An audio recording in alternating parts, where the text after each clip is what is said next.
அதுக்கு நம்ம பலாப்பழத்தை இது மாதிரி நீட்டமாக கட் பண்ணி வச்சுக்கணும். கட் பண்ணி வச்சுக்கிட்டு அதில் கொஞ்சமாக கார்ன்ஃப்ளவர் மாவு, கொஞ்சம் அரிசி மாவு ரெண்டையும் போட்டு மிக்ஸ் பண்ணி நல்லா இது மாதிரி பெசரி வச்சுக்கணும்.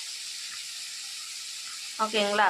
பெசரி வச்சுக்கிட்டு எண்ணெயில் கொஞ்சோண்டு மஞ்சத்தூள், உப்பு ஆட் பண்ணிவிட்டு அதில் வந்து நம்ம பெசரி வச்சுருக்க அந்த பலாப்பழத்தை வந்து எடுத்து இதில் கொஞ்சோண்டு அள்ளி போட்டு நல்லா வறுவல் மாதிரி வறுத்து எடுக்க வேண்டியது தான். பாருங்கள்,